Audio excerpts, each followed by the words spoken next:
Good morning. I'm so happy today to introduce you to my new friend, Chris Martin. He is a content marketing editor for Moody Publishers, which I'm sure you've heard of. And if not, look it up.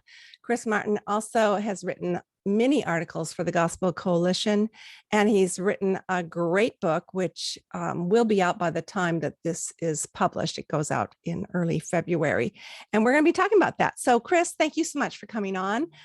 Praise God for young fathers, and tell us a little bit about your family, where you live, perhaps your work, and then we'll get into your book as well as the legacy questions, because I know that those questions will fit what you are working on every day.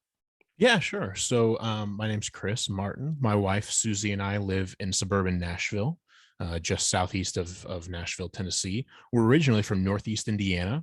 So we're both from the city of Fort Wayne, Indiana, and we both attended Taylor University, which is a Christian liberal arts school there in the cornfields of Indiana.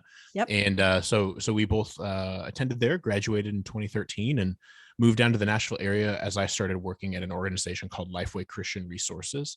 Worked there for 7 years and enjoyed so much of my time there, and interacted with so many great people, and grew and developed as a person. I earned my master's divinity degree while I was employed at Lifeway. I got my master's divinity degree from Southeastern Baptist Theological Seminary. And while I was working at Lifeway, was doing a ton of social media work. And even though my undergrad is in Bible and I have an MDiv, my career has always consisted with the intersection of digital content and faith. So much of my career has really been, how can I help Christian publishers take their Christian publishing efforts to the digital space in a more effective way. So some of that has been coaching executives on how to run blogs and how to run social media. Some of that has been coaching authors on how to do just that. And some of it has been creating digital resources and ministries, which is what I do with Moody Publishers now. I serve at Moody Publishers as a content marketing editor. I edit some of our books for theology, given I have an MDiv and have the ability to do that, and being a writer myself.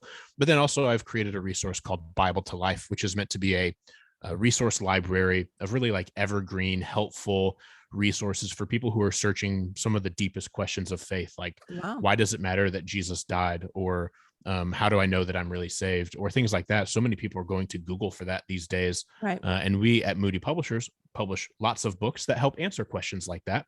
And so we said, what if we started taking some bits and pieces of our books and started putting that online to help people who are searching for answers to those questions? And so I'm really grateful that my day in, day out work that I get to do on my 9 to 5, I suppose it's really more like a 7 to 4. But when I'm working, I'm just grateful that my daily job really does coincide with much of what the book is about, which is just kind of redeeming our relationship with social media and using it in a way, the whole social internet, really using it in a way that's glorifying to God and not just self-serving. So my wife Susie and I have a daughter, as you mentioned in your intro.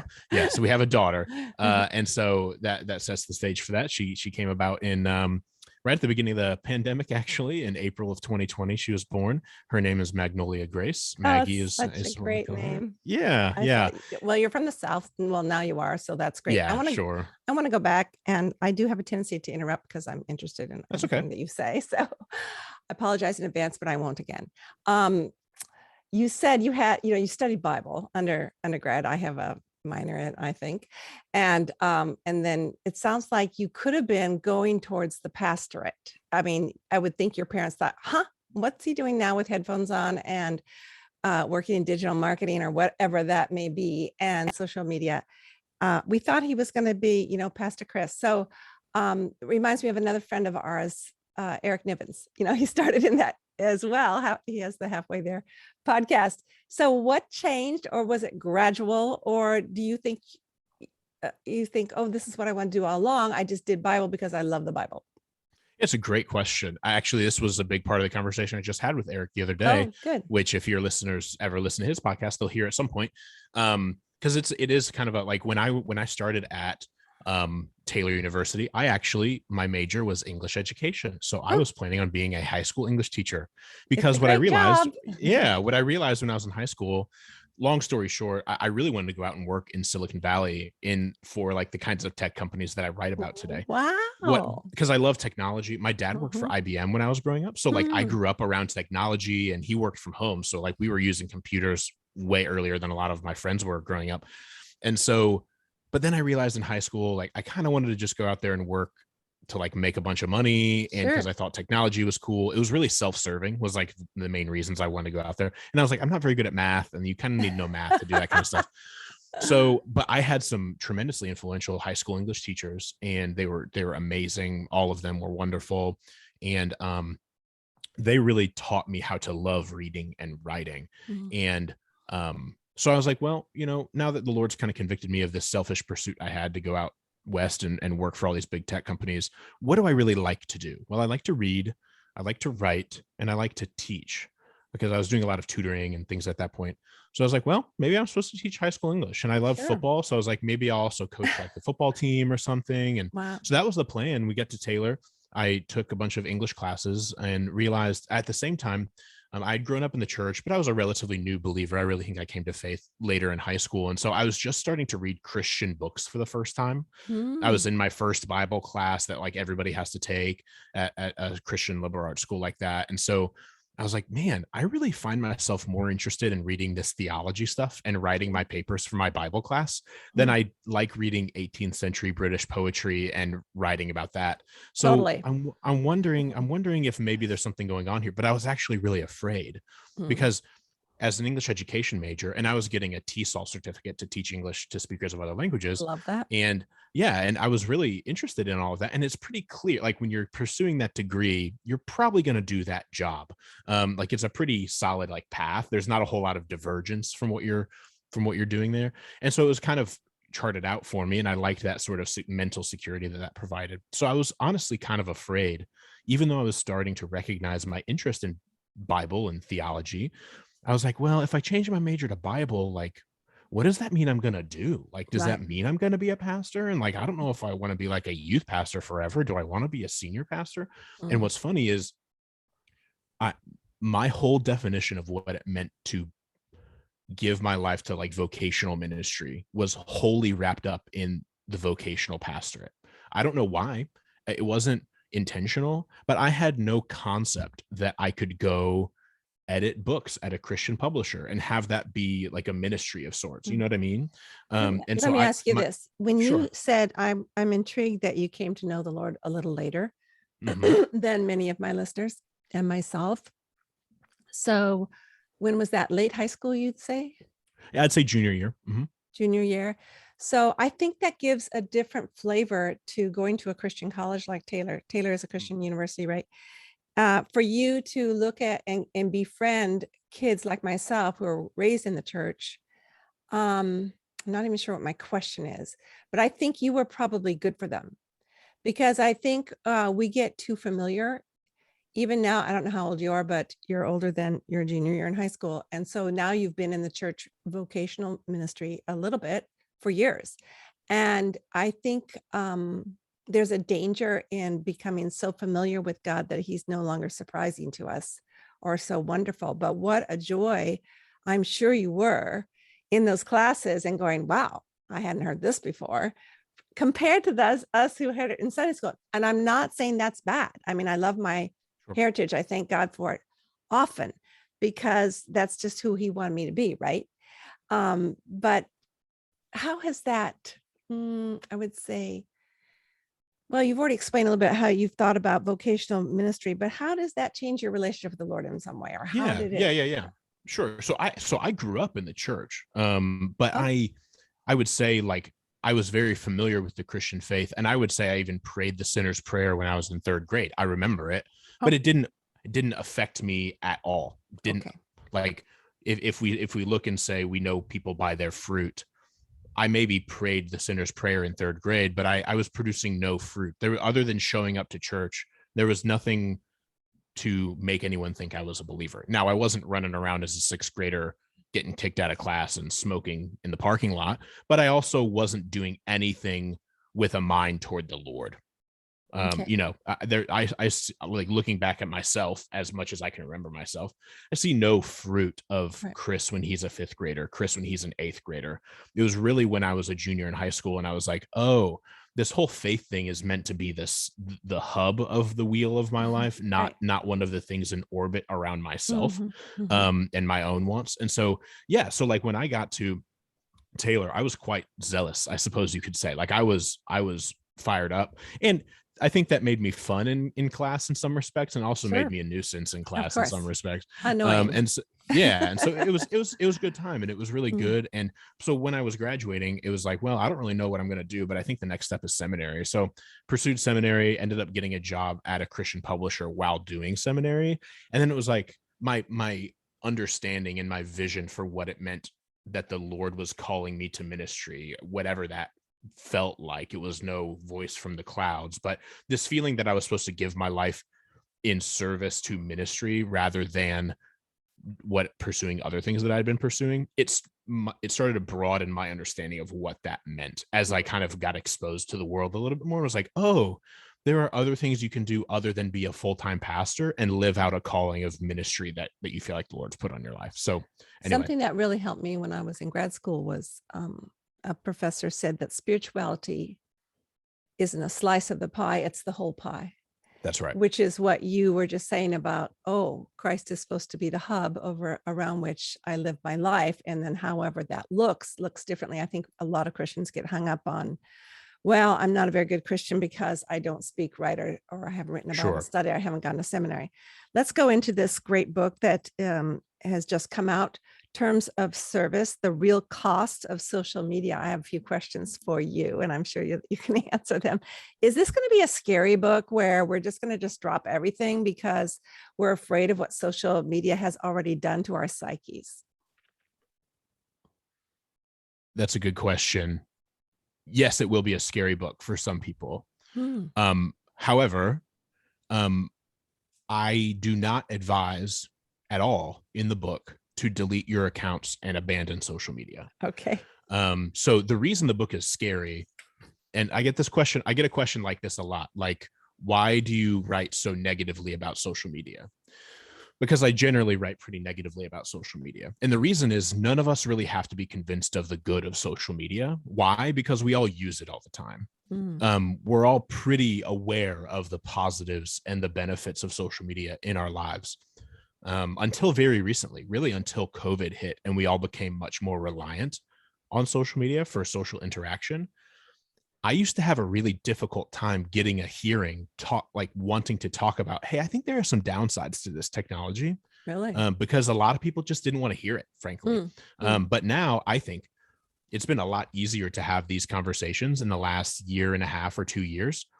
And my view is the reason that it's been easier to have those conversations, the reason people have been giving an ear to a sort of, hey, let's have a more critical relationship with these platforms.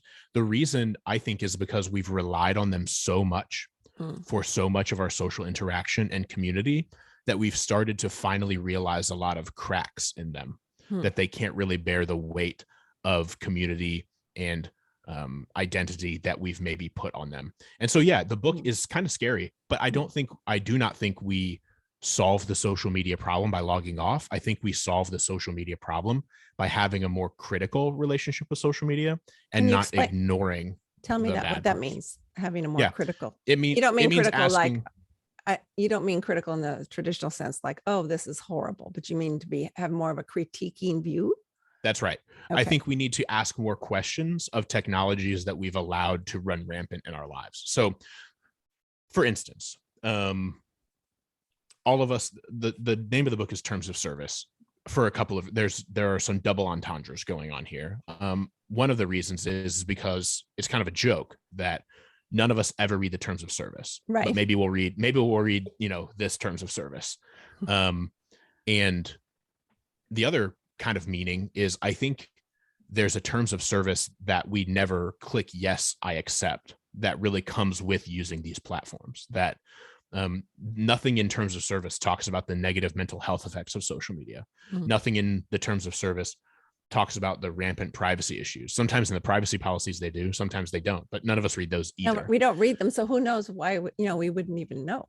That's right. And so all I'm asking for us to do, like one of my biggest calls to action in the book, is like when a platform introduces a new feature, let's not just automatically adopt it. For instance, I'm a big privacy guy. Like, I think privacy is important. Like, data privacy is really important. So Instagram, for instance, they have given us in the last few years the opportunity to give them our location in exchange for, when you're posting an Instagram story, you can put your location on where you are. You can put like the temperature of where you're at based on your location, or any number of location based means of personal expression. And my question is giving up our location data and other personal privacy information worth the kinds of personal expression that we're trading for that? And I don't know that it is.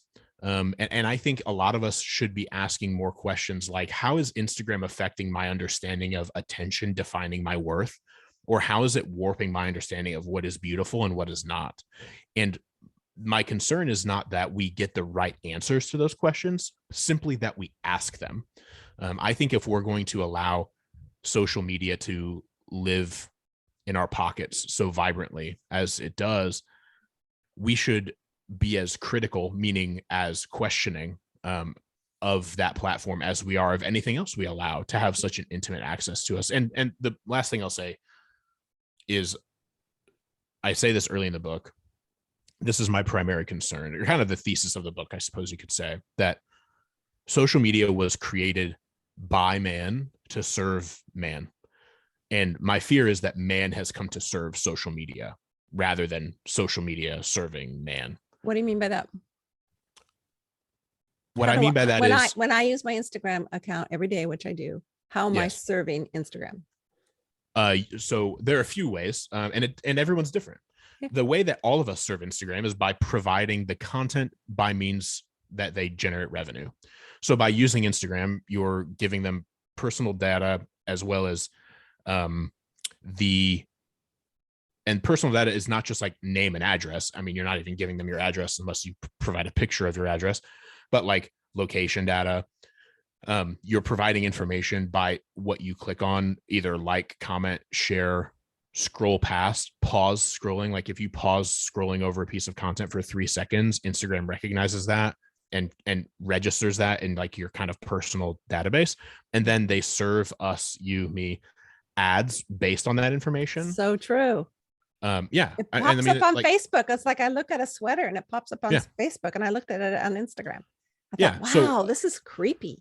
So, yeah. And so that's I mean, the primary way we all serve these platforms. I think the other way that some of us, depending on how deep we are down the rabbit hole, is there are so many people I talk with, and I'm sure you talk with some folks like this. I have felt this way personally. We feel enslaved to these platforms where we hate how they make us feel. Mm-hmm. We hate going on them, but we feel like we have to, because like my book won't sell if I don't talk about it on Instagram, or nobody listen to my podcast if I don't talk about it on Facebook, right. Or I'll miss out on social interactions between friends and family if I don't hang out on Facebook ever. Totally. And so we have this fear of missing out. And I think that if you hate a platform like social media, but you feel compelled to use it, you are serving that platform more than it is serving you. Like, you have an unhealthy parasitic relationship with that platform that you have become enslaved to it, because you're like, I don't even want to be here. Why am I here? Like, nobody's forcing me to be here. I'm making myself be here. Man, that is a backwards way. I mean, these things were created ostensibly to be helpful tools in our lives, and now we're feeling this sort of like anxiety and obligation about using them. I think that becomes a real problem. Mm-hmm. One hesitation I had while you were talking was that some people might have a hate relationship with a certain platform, but they still need to get over that. They need to get over themselves. They need to realize they're doing it for the Lord. They're not doing it to reach a huge platform. I just had a friend say, I can't be on your podcast because I don't have followers. I said, I'm asking to be on my podcast because you're a wise woman. And so she needs to recognize that I'm trying to build her up, and whoever listens to her will get a great deal of wisdom from that. So how much of it is that we just don't want to because we're lazy, or we're embarrassed because, we're not pretty, or we've gained 10 pounds through COVID. I've gained the COVID-15. And then we're just, it takes a lot of discipline, especially as a promoter, let's say of you, because you're not of you, but you are putting out this book and you're being told, I'm sure by your publishers, you have to have a big platform. But what about the normal person who is not a writer, who just likes to use social media to connect with people, how can it be harmful for that person? Yeah, I would say it varies person to person. I think that there's no like one single way social media is unhealthy for everyone. I think one of the most common ways is that when using social media, because engagements and notifications are at the center of so much of what we do, right? Like getting likes, getting comments, getting shares, whatever, retweets if you prefer Twitter, um, direct messages, those little red bubbles that pop up on our apps and give us that dopamine hit. That's by design.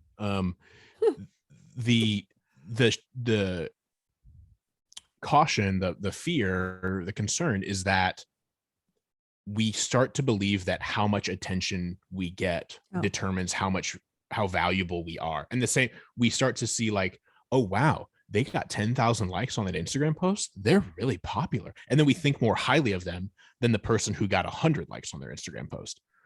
Like the idea, and like you're nodding your head and people who are watching the video know that, and like it's like, yeah, somebody who got 10,000 likes on an Instagram post is probably more valuable or interesting or entertaining or pretty than somebody who got 100. Totally. That's not inherently true. Like we have been so jacked up to think that that's inherently true, that somebody who gets more likes is inherently more interesting, entertaining, or thereby valuable. That's not true, but it's just kind of understood.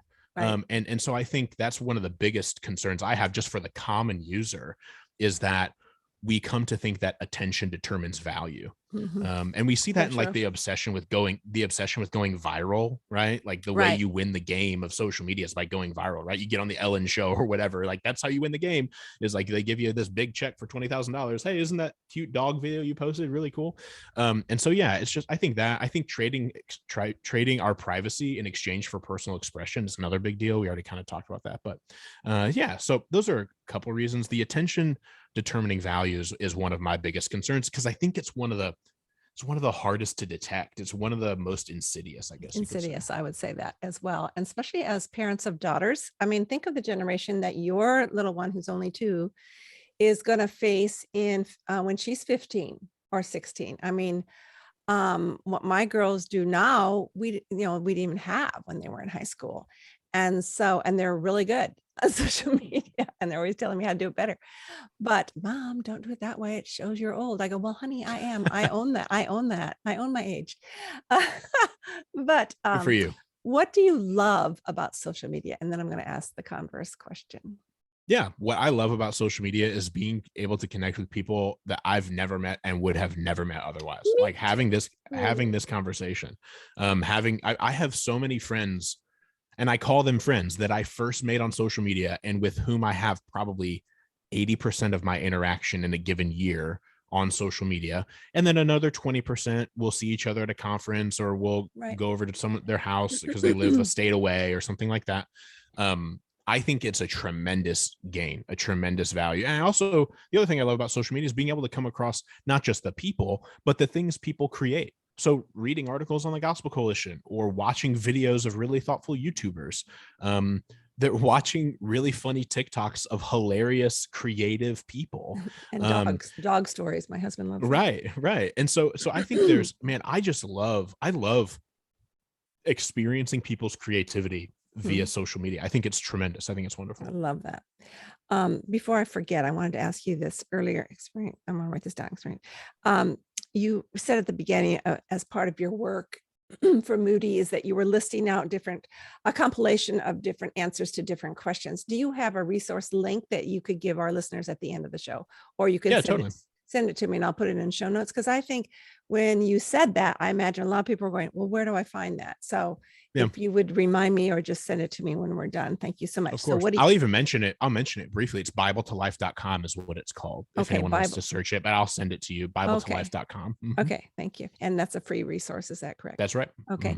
And we already know what you hate about it, but is there something we have missed? I mean, I hate the fact that I feel less value when I see that's a big, I call them Christian celebrities, bigger names.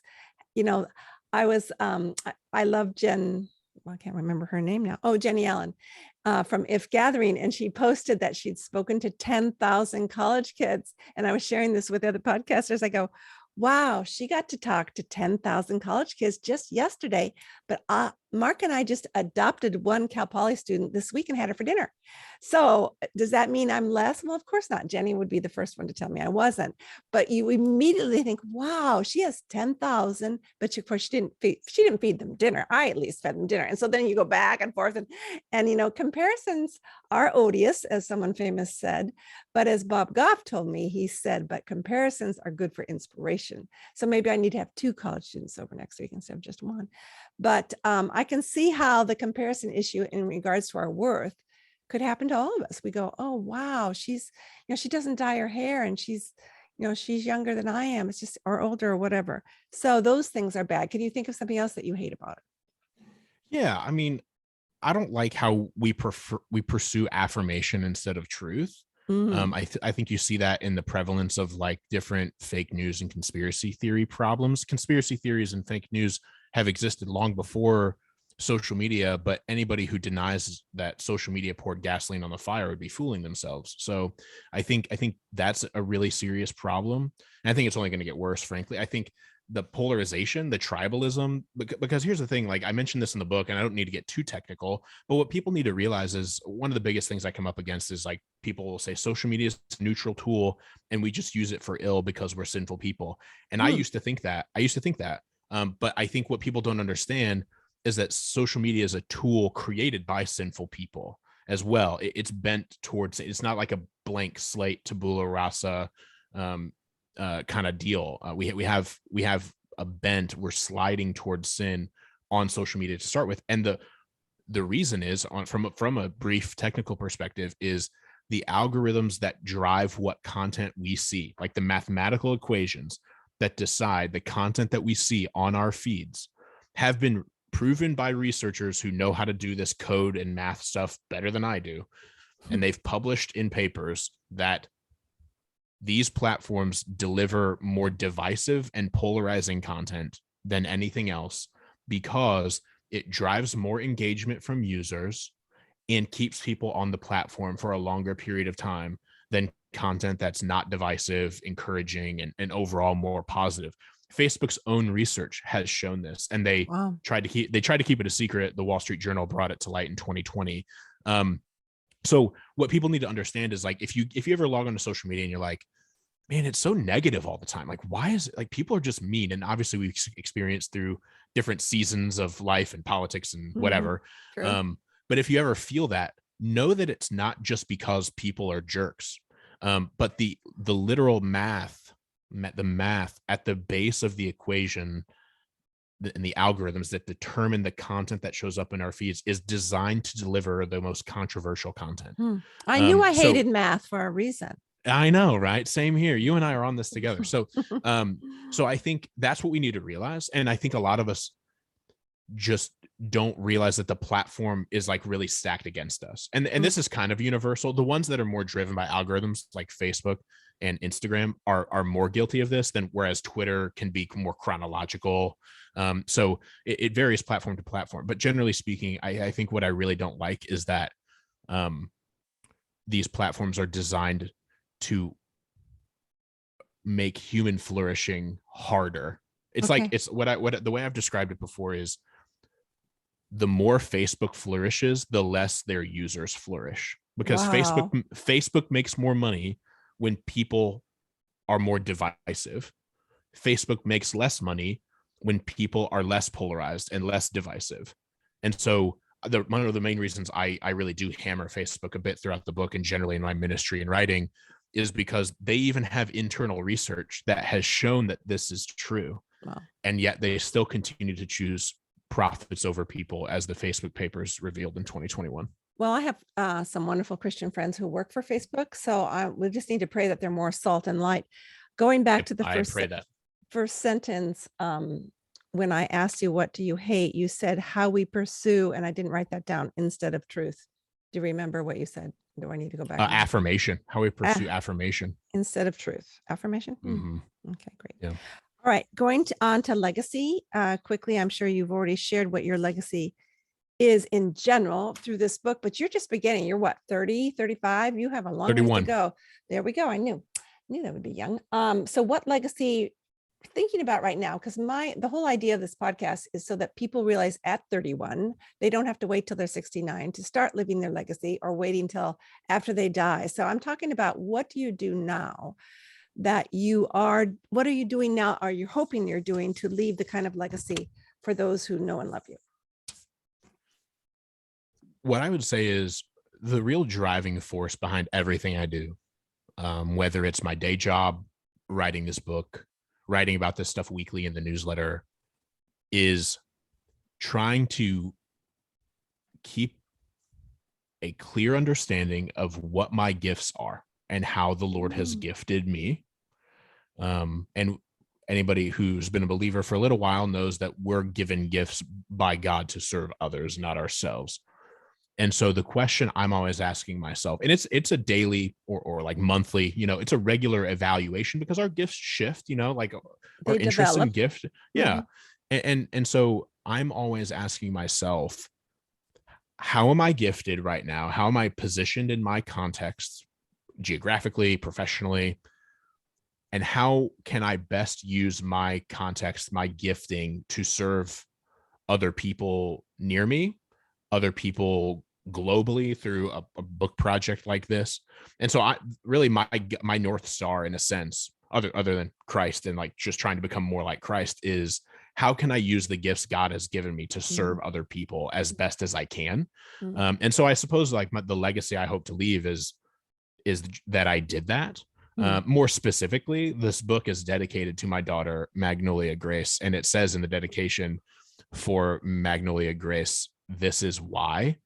And some people will surely look at that and not really understand what it means. And I think there are a couple meanings to it, similar to the title.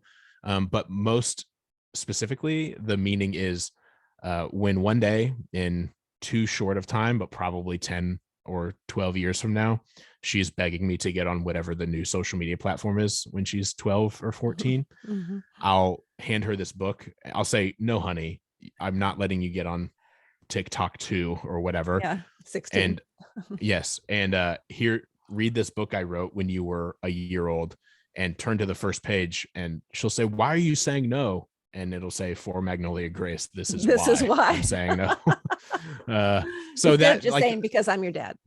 That's right. That's right. So my legacy, I suppose, is I hope to instill as best I can this sort of careful, critical relationship with the social internet in my daughter and any future children I have. Okay. Which is a little bit different than the first legacy. The first legacy was knowing your gifts. That's right. Your gifts right now happen to be writing and talking about this particular subject. That could change. So I just love that. I think it's a great general legacy that I don't hear much on this. And this is 100 and I don't know, 65, how many I've done of these. I have not heard this one. And well, it's specific. It's specific. And I think every man and woman listening today might be going, first of all, I didn't know I had gifts. Or I know I'm good at knitting. Does that count? Or I used to be good at this and I can no longer do it because of my age or failing or COVID or whatever. And so there's all these little stirrings up of, and I love that, because God wants us more than just once a month. But the fact that you do that regularly, like, is that in a planner where you go, "Oh, today is the day to find out, am I to evaluate, have my gifts shifted, and do I switch jobs even?" Sure. That's a really great question. It's not like a daily thing. I mean, it's something I'm always it just weaves itself. Like it's, if I regularly get emails, I'm not trying to like flex here, okay, to anyone listening, but like I'll get an email about a speaking engagement or a writing opportunity or a contract, like a consulting gig. And every request for work or help, I read through that lens. Like, is this within the gifting that I currently am sensing? Is this a good idea? Like this book idea for Terms of Service came from a friend who knows me well and said, "I think you have a book in you on social media and its effects on us." And I said, let me think about that, pray about that, and see if I think you're right. But I think you might be right. And so that was me. Like I went back and I was like, where am I at positionally? I'd kind of taken a break from writing at the time. And I was like, am I ready to do something like this? I've been thinking about this topic for a really long time. And so anyway, so it's almost like as opportunities for different projects or things arise, it's Mhm. a question of, am I currently gifted? Do I feel like I'm in a good spot to steward this opportunity Mhm. effectively for the Lord and for whoever it might touch? Like right now, for instance, so we're releasing Terms of Service. I'm in the weeds of writing a second book that's similar that will come out in Cool. February of 23. And it's Wonderful. specifically similar topics, specifically for those who are discipling other people. So it's Oh. kind of like social media is changing the people you lead more than you are. And here's what to do about that. And Mm. so, but when that one's done, like I went right from writing terms to writing this second one. When this second one's done, I'm going to kind of sit for a minute and do exactly what we're talking about and say, okay, I've done these two projects.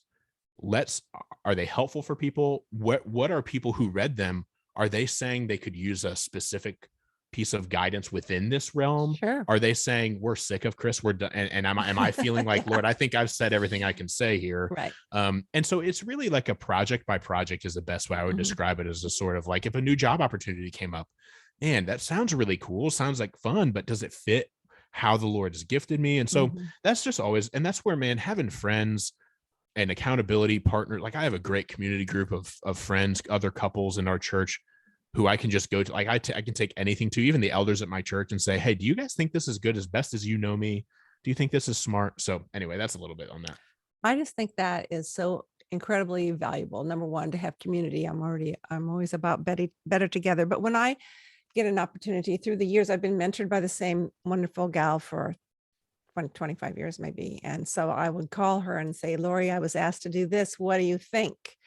And she'll say something very general, not as specific perhaps as what you were saying, but she'll say, well, it has to do with the word or it has to do with people, and they both last forever. Therefore, it's a yes, but I'm not going to tell you what to do. And so, and then if I really wanted to tell me what to do, she'll tell me what she really thinks. But the idea is that this is where this podcast came from, that we live a life that counts because we don't know if we're going to have another day. And so the fact that you're doing that at 31 will make your life so fulfilling. I'll just tell you that right now. And also the fact that you're malleable in God's hands. We don't have to say, well, I'm an author now, so I'm only going to write books. Like me, I said, well, I'm really a speaker. So do I have to write? I'm really a speaker. Do I have to podcast? And then the Lord doesn't tell me to shut up, but in a nice way. And so I think this has been so valuable, and I appreciate your time today. Was there any last bit of wisdom you wanted to leave with my listeners? Oh goodness, I don't think so. Thank you so much for thank you so much for having me. It's been a joy hanging out and speaking with you. And I hope, the biggest thing, I guess one thing I would say is, if anyone listening decides to pick up Terms of Service, know that the book is not lilies and flowers and bunnies. It's a sobering book. And know that I think that we're just at a stage in our relationship collectively with the social internet and with the social media that lives on the social internet, that we should just ask hard questions. We should define the relationship, and not, the main reason I don't advise anybody to just log off and delete their accounts is because social media is inescapable. It's the water in which we swim. My grandmother is 88. She and I talk every Sunday. She regularly tells me about she's never been on the internet in her life. She Wow. regularly tells me about stuff her friends told her that they saw on Facebook, some of which is fake. And Oh, she relays it to me all mad. And I'm like, Grandma, I hate to tell you, but I think you've been tricked. And she doesn't even understand the concept of being tricked. fake stuff like that. Mhm. So Interesting. so I would just say, if you look at, don't hear this book or hear me as social media bad, stay off social media. Hear me saying social media is really valuable and really great. I just think that we should have a more careful and measured relationship with these platforms, and recognize that they may be changing how we think, just like we said, the value bit, the affirmation and the attention. We should just hold them at an arm's distance and maybe not embrace them so closely and intimately as we have. So that's all I want to say. And I hope it's helpful for folks. It is helpful. And I was wondering if in the book you have a page where it has a list of questions, because you've said more than once, we need to have the capability and the awareness that we need to ask hard questions of ourselves and of our relationship with social media. Do you have a page like that, or is that just throughout the book? I would say it's just throughout the book, because Okay. each chapter is a bit of a different topic. And Okay. so there's not like a single page that says, here's all the questions you should be asking. But, here's a question you should ask in relation to privacy. Like, do I need to give up this information? Here's Okay. a question you should ask in relation to attention. Is that person more valuable because they, am I finding my worth in how many likes I get? So I would say, based on chapter and topic, there are questions kind of strewn throughout. Okay. That is terrific. Well, thank you for your time and God bless you. Sure. Of course. You as well. Thanks.